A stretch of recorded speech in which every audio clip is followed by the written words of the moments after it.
আসসালামু আলাইকুম এভরিওয়ান, কেমন আছেন সবাই? আশা করি অনেক ভালো আছেন। দেখতেই পাচ্ছেন পে স্কেল কার্যকর নিয়ে নতুন তথ্য আজ হচ্ছে নিউজ 24 এডি নিউজ করছে, প্রতিবেদনটি তৈরি করছে এবং 14 মে 2026 তারিখে। তো পে স্কেল কার্যকর নিয়ে নতুন তথ্য জানার আগে আপনারা যেখান থেকে দেখতেছেন ভিডিওটি অবশ্যই শেয়ার করে দিবেন এবং ইউটিউব থেকে দেখলে অবশ্যই চ্যানেলটিকে সাবস্ক্রাইব করে দিবেন, ফেসবুক থেকে দেখলে ফলো করে দিবেন এবং ভিডিওটি অবশ্যই শেয়ার করে দিবেন যাতে সকল কর্মকর্তারা দেখতে পারে। এবং তো চলুন আমরা ভিডিওটি শুরু করে আসি।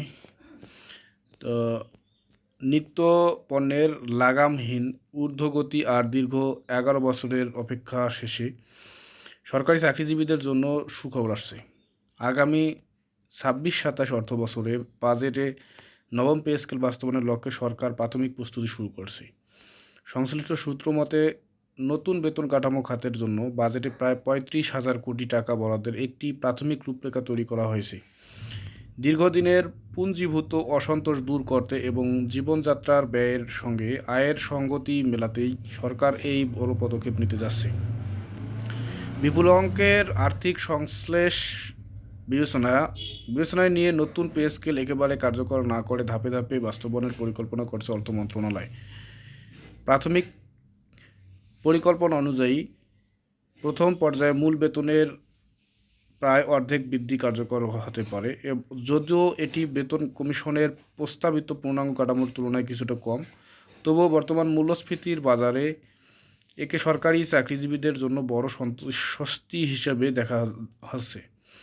পরবর্তী অর্থবছরগুলোতেও পর্যায়ক্রমে বাকি বেতন বৃদ্ধি অন্যান্য সুযোগ সুবিধা ভোগ করা হবে।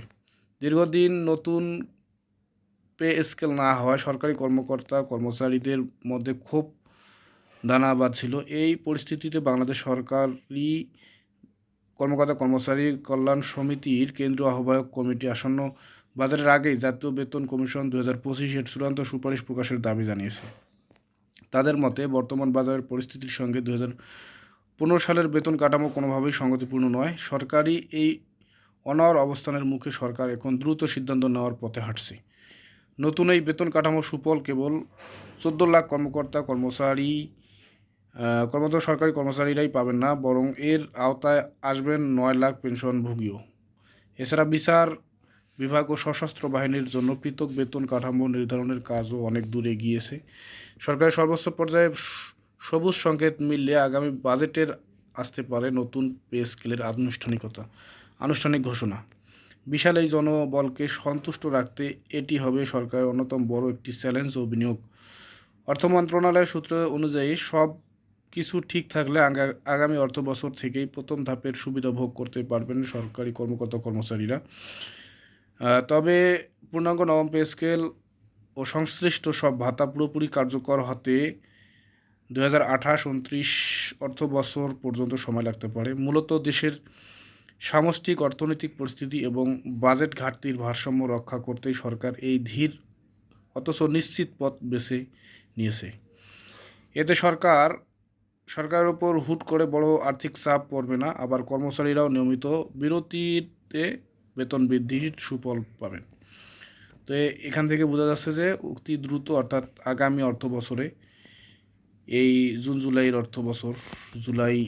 জুলাইয়েই পে স্কেল কার্যকর হতে যাচ্ছে স্বল্প পরিসরে। ভিডিওটি কেমন লাগলো অবশ্যই কমেন্ট করে জানাবেন এবং ভিডিওটি শেয়ার করে দিবেন যাতে সকলেই ভিডিওটি দেখতে পারে। এবং ইউটিউব চ্যানেল থেকে দেখলে সাবস্ক্রাইব এবং ফেসবুক থেকে দেখলে ফলো করে পাশে থাকবেন। ধন্যবাদ সবাইকে।